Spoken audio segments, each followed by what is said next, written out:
Ježiš prišiel z Galilei Jordánu za Jánom, aby sa mu dal pokrstiť. Ale Ján mu odporoval a hovoril: ja by som sa mal dať tebe pokrstiť, a ty prichádzaš ku mne. Ježiš však povedal: len to nechaj, lebo sa patrí, aby sme splnili všetko, čo je spravodlivé. Potom už neodporoval. Keď bol Ježiš pokrstený, hneď vystúpil z vody. V tom sa mu otvorilo nebo a on videl Božieho ducha, ktorý ako húbica zostupoval a prichádzal na neho. A z neba zaznel hlas: toto je môj milovaný syn, ktorého mám záľubujem. Počuli sme slovo Pána. Chvála Tebe, Kriste.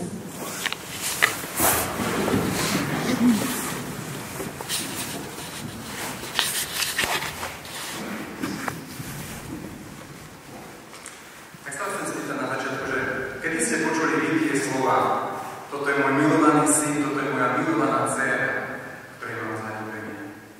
Kedy naposledy ste stretli Boha veľmi osobne, kedy ste pocítili taký dotyk, kedy ste vedeli najskôr, že áno, on je tu so mnou. On stojí pri mne. On ma miluje. On je otec, ktorý ma chráni. Kedy to bolo naposledy? Bolo to možno už dnes? Včera?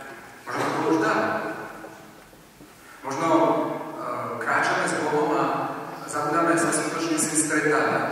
Alebo jednoducho to naše srdce, ktoré je otvorené na stretnutie s ním, zabudá a to stretnutie uskutočniť. Dotiahnuť do konca.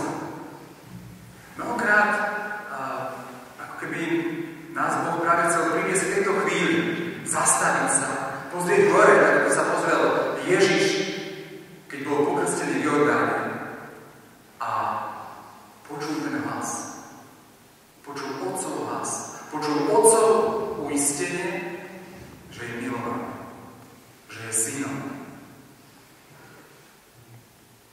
Viete, o tom je a bol náš krst. Náš krst nás vlastne vtiahol do toho synovstva. Náš katechizmus hovorí toto. Krst nie, že očistuje od všetkých hriechov, ale novopokrstený robí aj novým stvorením, adoptívnym Božím synom, ktorý sa stal účastným na božskej prirodzenosti, Kristovým púdom, Kristovým spoludedičom a chrámom Ducha Svätého.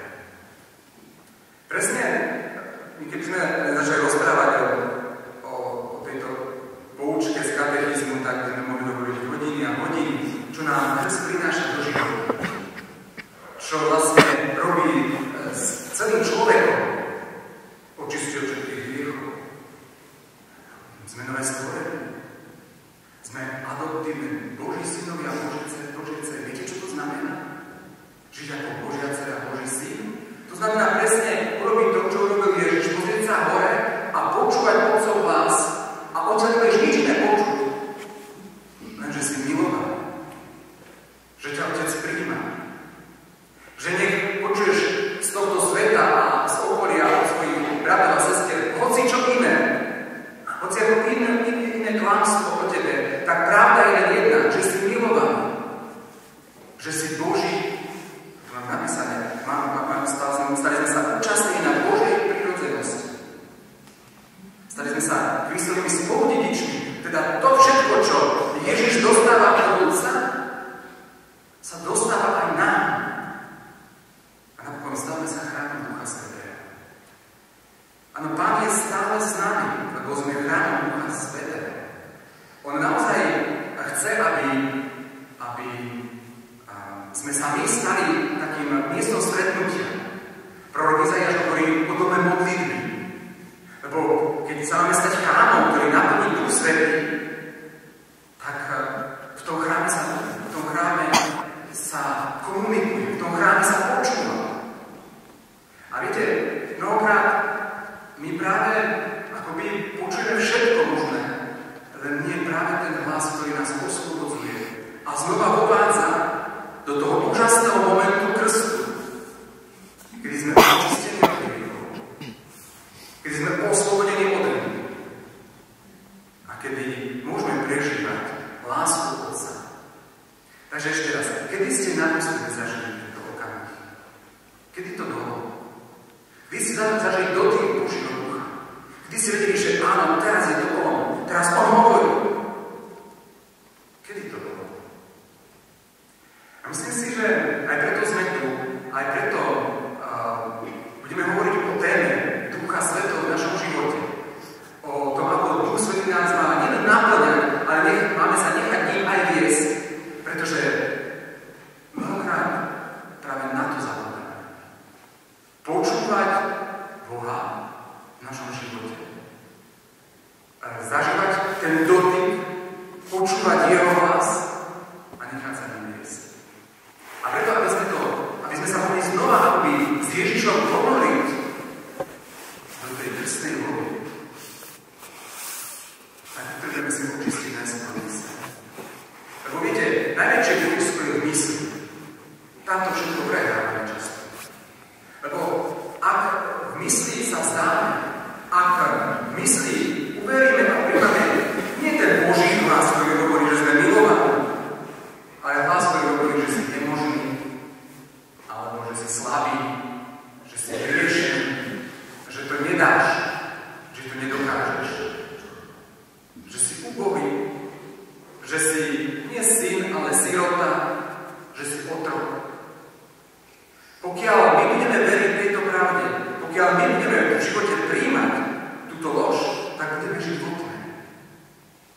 A nikdy nebudeme zažívať alebo vrácať sa k tomu Božiemu dotyku. Budeme si myslieť, Boh asi ku mne nehovorí. Na mňa asi zabudol. Ja som niekde tak mimo. Sú takí vyvolení, oni sa s Bohom rozprávajú, ale ja som Boha nepočul už pekných pár mesiacov alebo rokov. Ale ja chcem povedať, že to je lož. Tým, že Boh z nás robí svoj chrám, tak on s nami chce rozprávať. On s nami chce komunikovať. Každý jeden deň.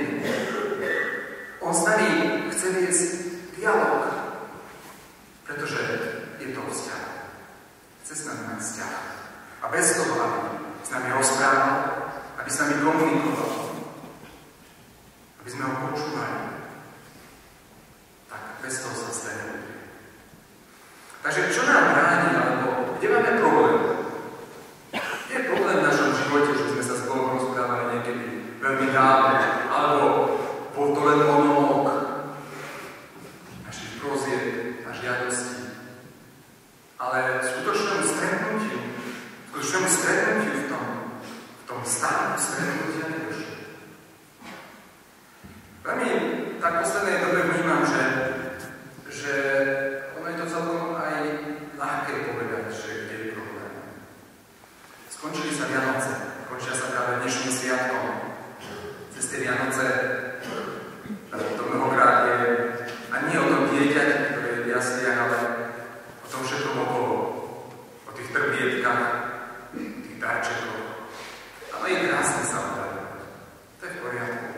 Ale stalo sa aj vám, keď ste pozreli na tie darčeky po stromčeku, že ste si povedali, že tento neviem, na čo mi bude. Táto vec, ja som si istá, na čo to použijem. A tak sa veci kopia a sú okolo nás všade. A nemyslím si, že len okolo nás, ale aj nás. My sme zavalení vecami.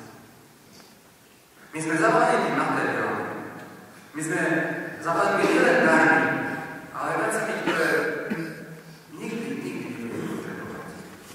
A myslím si, že nie tak veci, ako informácie, ktoré prichádzajú z každej strany, zavalujú naše srdce. A my jednoducho nemáme tam priestor. To srdce má svoju kapacitu. Tá myseľ, v ktorej sa odohráva ten boj, má svoje možnosti. A my ich využívame naplno. Dokonca ich prepíname. Tie možnosti, ktoré nám umožňujú rozprávať sa s Bohom, nevyužívame, pretože sme zavalení týmto svetom. A preto chcem povedať, že ak chceme počuť znova Boží hlas, a chceme hľadať to stretnutie a ten závad ducha, a chceme znova vidieť chceme, aby tam už nebola tma, a chceme žiť v Duchu Svetom, tak musíme si niečo spraviť. Musíme začať práve v tom vykázaní. V liste Galatianom sa totiž píše: žite duchovne a nebudete spĺňať žiadosti tela. Lebo telo si žiada, čo je proti duchu, a duch, čo je proti telu. Navzájom si odporujú, aby ste nerobili to, čo chcete. Takže, ak chceme žiť duchovne, ak chceme žiť v Duchu Svetom, ak chceme zažívať Božiu moc a moc Božieho ducha, tak musíme urobiť predovšetkým túto vec. Oslobodiť sa od veci.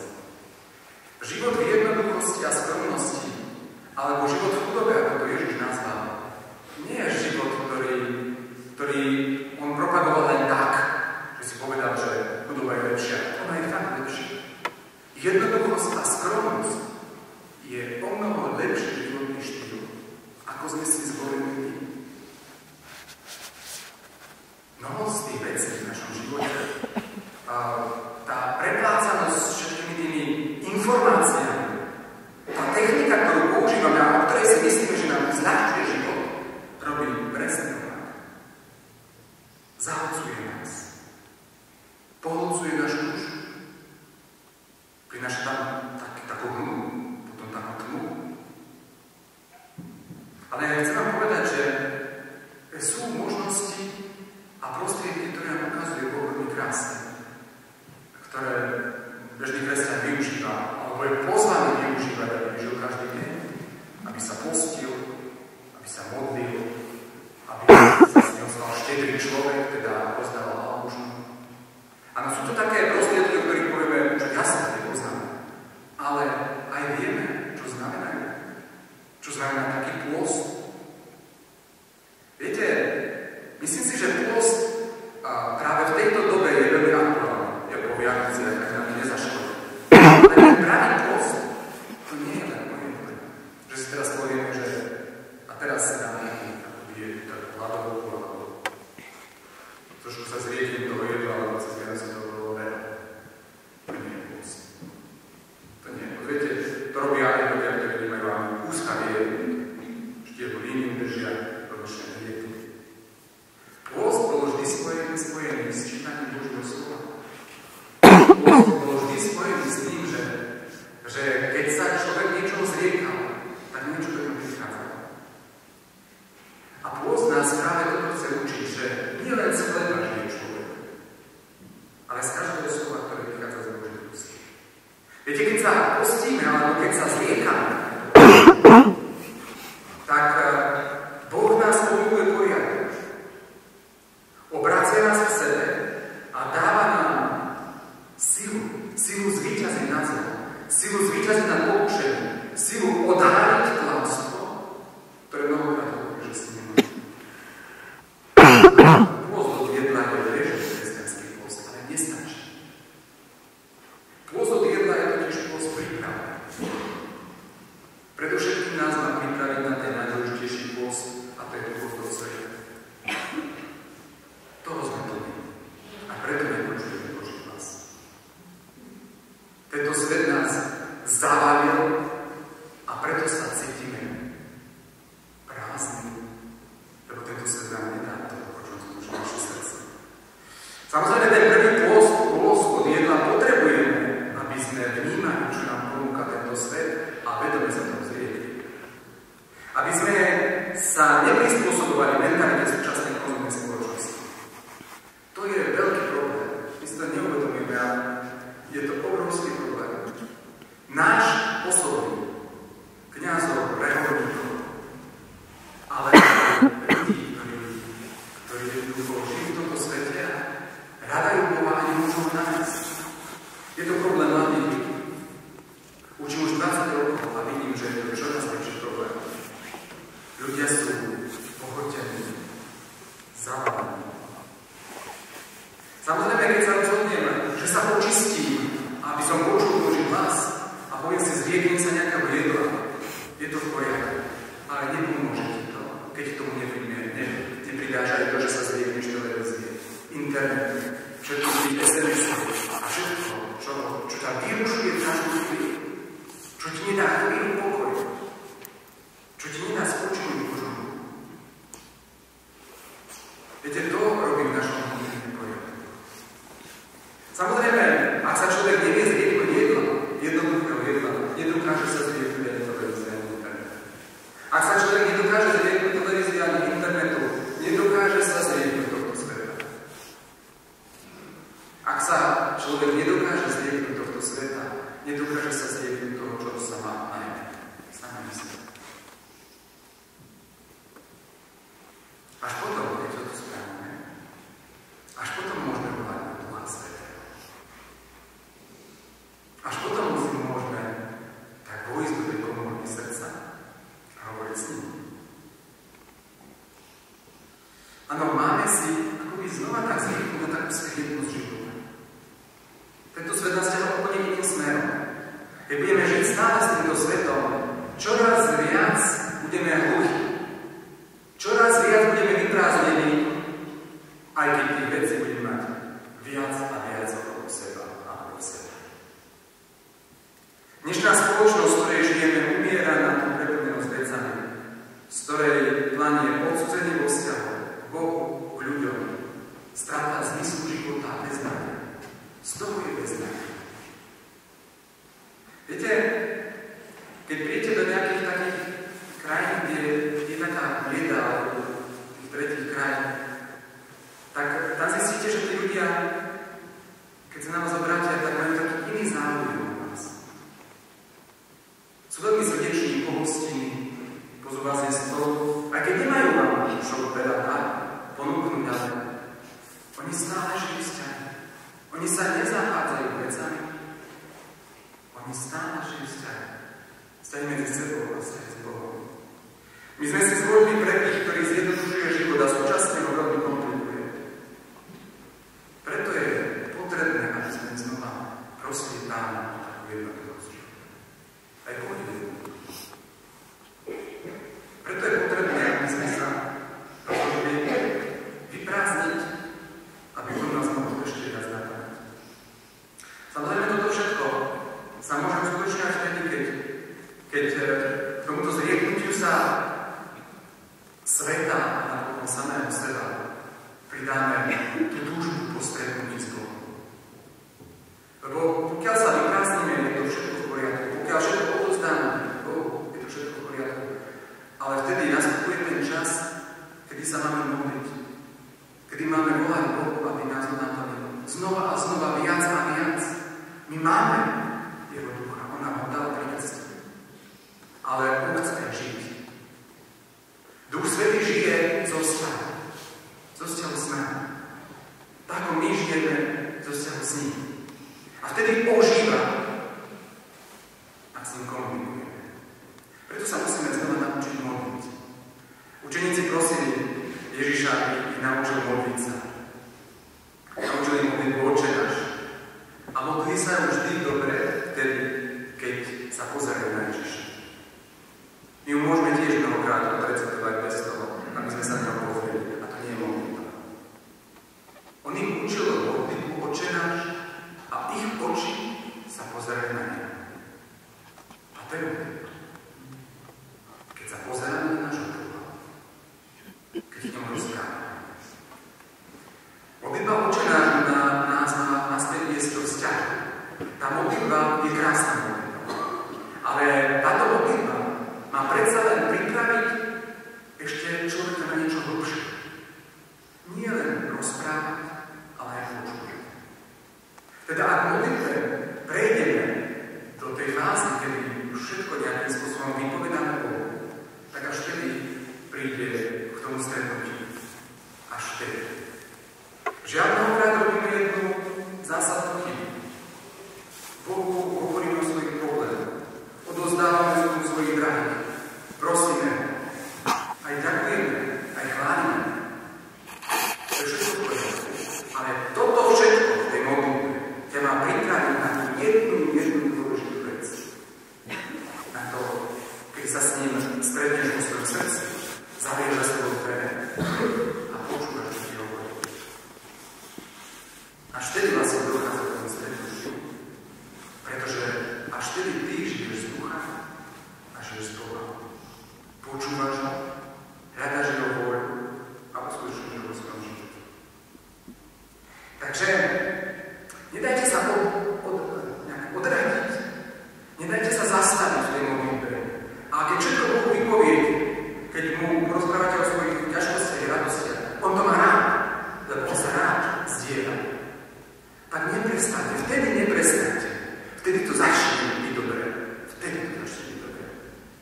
Vtedy sa zaviete do svojho srdca, do tej komórky, ako hovorí Božie slovo. Zaviete za sebou dvere. A vtedy to príde. Vtedy Boh začne hovoriť, pretože on hovorí k svojim deťom. Vtedy budete počuť pravdu o sebe. Vtedy budete počuť ten hlas, ty si môj milovaný syn a moja milovaná dcéra. Áno, toto všetko máme robiť preto, aby sme žili v úžasnom vzťahu, tak ako to začalo po tom našom krste. Keď sme takého všetko vnútri bolo obnovené a očistené. Kedy naozaj človek počúva Boha, vníma každý jeho závan Božieho ducha a nechá sa na viesť.